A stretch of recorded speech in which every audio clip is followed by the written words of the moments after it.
guys. So I know that I've done a couple of these videos already, which you can see. So today I wanted to change it up a little bit with my whole almost month of experience. I thought that'd be a good idea. And just explain to you a little bit about me, and in the process, hopefully give you a little motivation to keep going, or to, just give you that little boost you need to get through the day today. So I'm coming to you live from a hot mess day. Anyone else know what a hot mess day is? I know them very well if you need tips.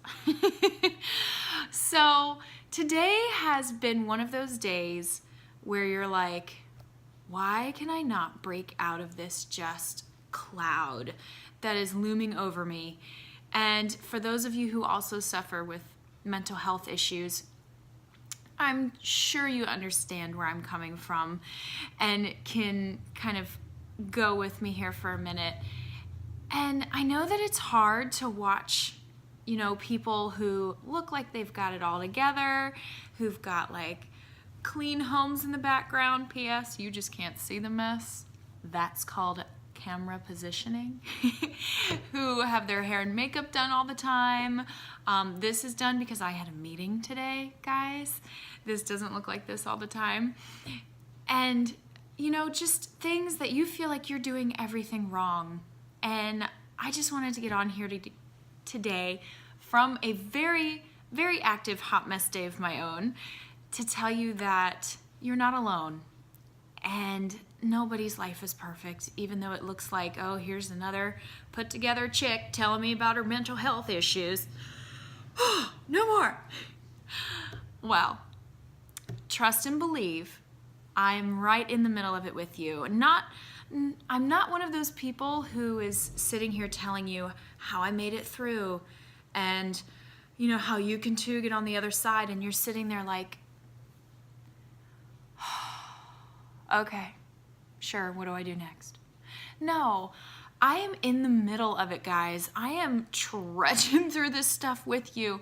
I am 30 and I am just now working through my mental health issues, even though I was diagnosed with major depressive disorder, OCD, anxiety, and a couple other things we don't need to get into. Starting at the age of like 12. I've been doing this a long time, and I get it. It is so frustrating to just feel like you're in this circle that doesn't stop. You start to feel a little bit better, then you fall back down. I call it the depression well. My well is totally empty. I'm stuck at the bottom. There's no light shining from the top.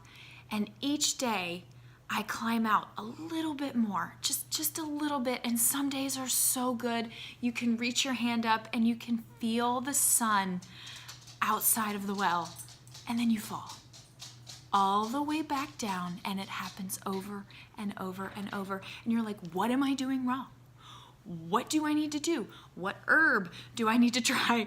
What medicine do I need to stop taking? What exercise do I need to be doing? What should I be eating? It's too much. And I get that. I am right there with you. I still stress about what I eat. I'm overcoming an eating disorder, and it still plagues me sometimes. This is not an end-all trip that we're on here, guys. Overcoming your mental health does not mean it goes away. It does not mean that you live this perfect Instagram, Photoshop-worthy life. It means that you wake up every day and you try again. No matter what your why is, no matter, what keeps you going, you try again, no matter how many times you fail, and you don't give up. So also I wanted to give you a couple of tips for how I break out of my hot mess days, as I like to call them, and just keep going. So the first thing is first, I do not accept the fact that it is an excuse for me not to get things done, or not to do things like wake up at 5 a.m. and, go out into the world and just discover new things, which I could easily do because it's hard. So I make sure that I have a routine in the morning. And again, not perfect, still working on, grinding out that habit. So for me, that means waking up at 5, and sometimes it looks different, but I always make sure to wake up at 5, unless it's the weekend. Woo woo. I'm just kidding. You get to sleep in until 7. What? You know you're a parent when sleeping in is 7. Anyway, so I wake up at 5, and depending on how the day looks, because my days are very different, if it was the same work schedule, it would be the same. But I make sure to get in some meditation time, and my favorite app for that is 10% Happier.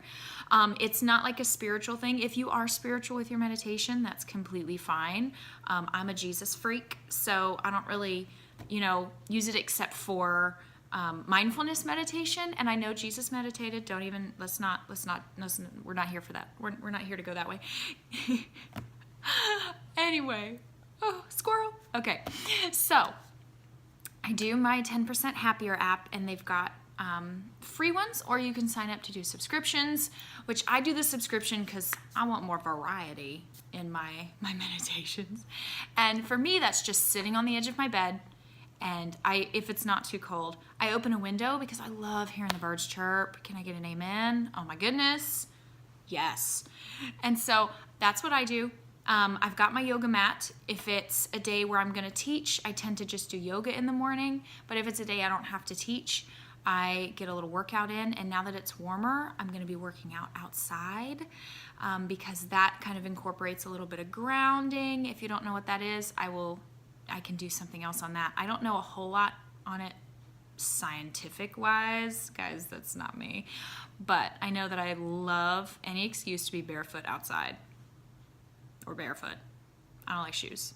They're pretty, but I want to be barefoot. Anyway, so I make sure to I get movement in of any kind. That is the most important thing for people who suffer with any stress or anxiety. You don't have to have a diagnosable mental health issue to benefit from these things. And I make sure that I have a glass of water when I first wake up. These are just things that bring me joy. I read my Bible verse of the day. Guys, I wish I was one of those people who can just sit there and read the Bible, but I don't get it. I'm dyslexic. I'm still working on that part of me. So I find that reading little verses from the alerts on my phone, it helps me stay connected, but it helps me not feel overwhelmed as well. And so I do my prayer, all of that good stuff chunked into one. And I just, I journal, gratitude journals. Oh my gosh, guys, you don't even have to have a journal. Just find a scrap piece of paper. If your house is like mine and your kids are into art right now, they're everywhere, okay? Find a piece of paper and just write down 3 to 10. I know it's a big difference, but just go with it. Things that you are grateful for. It can even be the fact that I had clean water to drink today, because a lot of people don't have that, okay? Love you, Flint, Michigan. Sorry. So clean, be grateful. Write down your thoughts. Write down what is going on. Another really amazing tool is something called tapping. I know I'm kind of going all over the place, but I just want you to know there are tools that you can stuff in your tool belt to pull out for later, okay? Like a screwdriver for this. I don't know where I'm going with this, guys. I'm telling you, hot mess day. But it's okay because I'm coming out of it. And that is the key. Not to stay in your hot mess day. Accept the fact that you're having it. Let yourself feel that, but don't stay there. Get up. Turn on some music that gets your groove going and just start dancing around, acting a fool. You'll feel silly at first. You're thinking it's not going to work, but it does. Okay? Just get your brain doing something else and realize that you are amazing. And you are just doing the best you can to overcome what you have been given to overcome, to show others that they can do it too, and that we're not alone. And just take care of yourselves and just give yourself some grace and know that you're going to do better with each day. And if you don't, you're still amazing. And I still love you. And I will let you go. I will talk to you soon, guys. Have a great day.